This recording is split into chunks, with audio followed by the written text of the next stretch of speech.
I want to thank you guys for checking us out on Three Brothers No Sense. It's your boy Buff. Make sure you continue to check us out. Like, subscribe, share the podcast with your friends. Help us grow. And we want to thank you guys for tuning in. Check us out every Monday, new episodes. Three Brothers No Sense. That was good.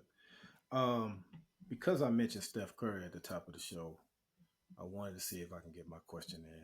We might can get three in considering how short Rod's gonna Yeah, be. see? I don't know if you guys saw this.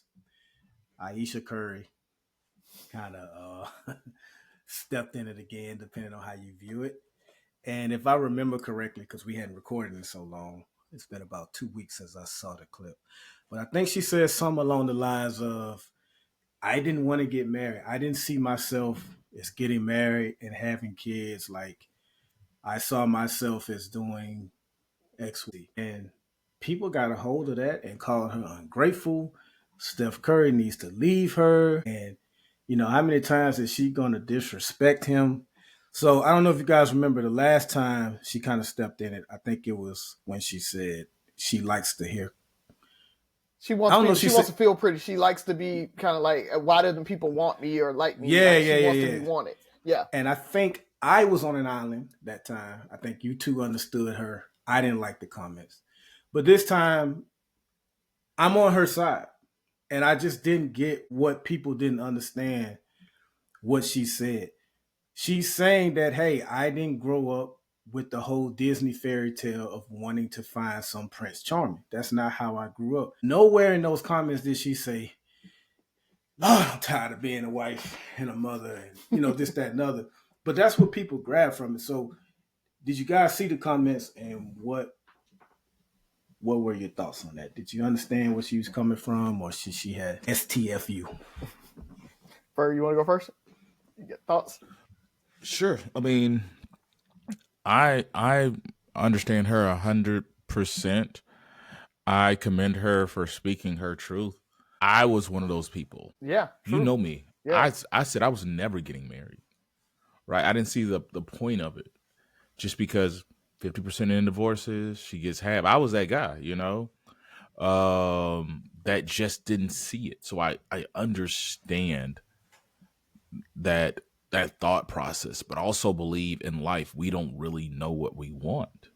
She's young. She's, you know, if you don't take it away from marriage, I'm pretty sure none of us thought we would be living the life we're living today. The good and the bad. And even the good, like it's did you see yourself being in DC working for this, you know, like it's you plan for a different life. You know, I've talked to people a lot recently about as I talk about my realization of some of the struggles I had with I guess mild depression and anxiety of maybe I wasn't meant for success, right? Maybe I was meant for a different life. Maybe I was supposed to be the person like everybody else, right? The things we've accomplished aren't the norm. Mm-hmm. And so I remember when I first moved to Houston, there was, you know, part of me was like, I just might just move back to Mobile and just, you know, be like this.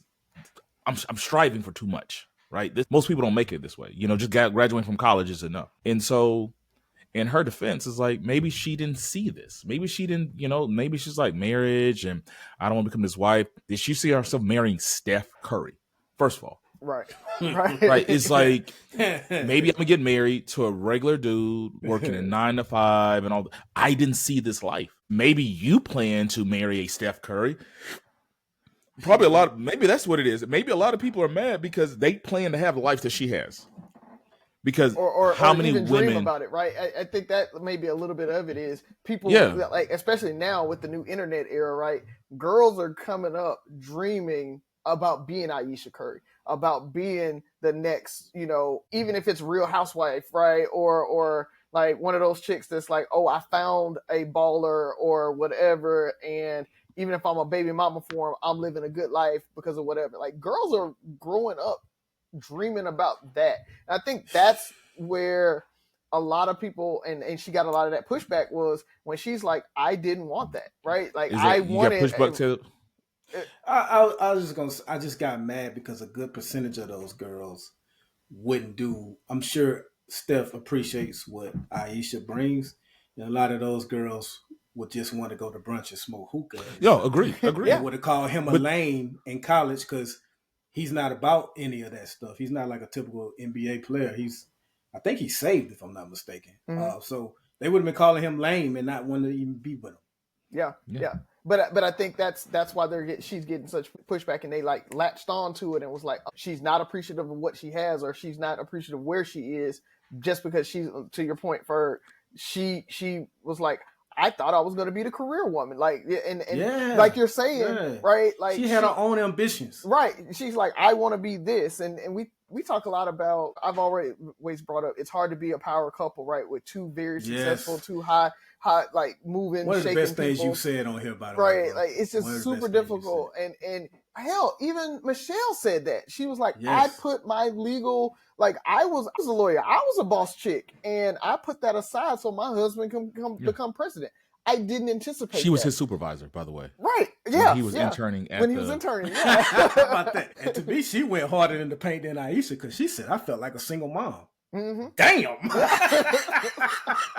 Yeah. But I mean, I think those are the stories that people don't understand, don't appreciate. If you talk to, they're not living a normal life.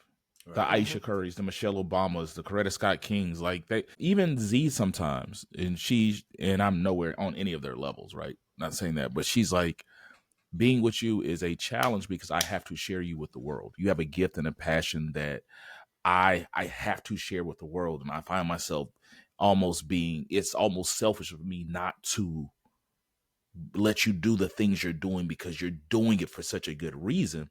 But it doesn't take away the fact that sometimes, I do want to be selfish and all this. So I try to acknowledge that.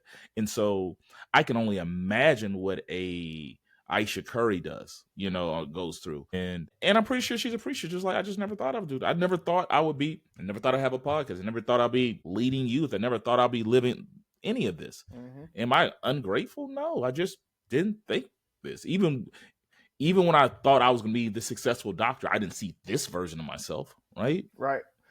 Because where we come from, like even saying I'm going to be a doctor, you don't know what that means at home. Because I don't know how doctors' normal life is, right? I don't know that. Hell, most doctors don't have a very good, healthy home life because they're at work all the fucking time. Like, and so for us, I think that's the part where we were like, we had the dream. So even when we thought we were gonna have it all, right? Like growing up, we thought we were gonna be doctors, and so I thought being a doctor was, I'm be a doctor from 9 to 5, and then after that, I'm gonna do a Cliff Huxtable, and I'm going to all these little like moving and shaking things. And I'm always at the house somehow with all the kids and everything. And it's like, that's not how most doctors live. Like, I don't know how Cliff was at home so goddamn much, but. And Claire was a freaking attorney. She's not staying at the office. She doesn't have briefs. She's not sitting there going through, like, I never saw her prepare for a case. Nothing. Right? They going to dinner with Lena Horne and visiting Stevie Wonder. Like, I don't have time for that.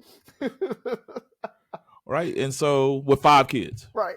But I think people are too quick to judge on some things. And I think people don't take the time to really think through what people are saying. Right? It comes off as ungrateful. And Z and I were having this conversation the other day about, I think we have to start asking more questions before we start developing opinions. Mm-hmm.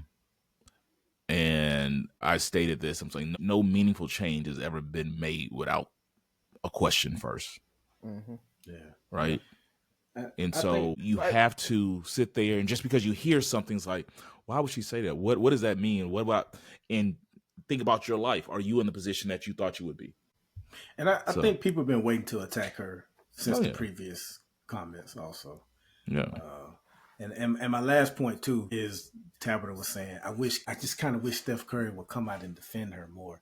And I'm like, for the most part, these are just social media comments. When you're that high up the food chain, you don't come and defend Facebook comments. Now, if they start talking about it on First Take and it leads off the NBA Tonight and all that, then you may say, all right, look, you know what I'm saying? I knew what she meant, blah, blah, blah. But a bunch of Twitter avies and fucking Makisha, I'm living my best life with 2 kids comment. Fuck out of here.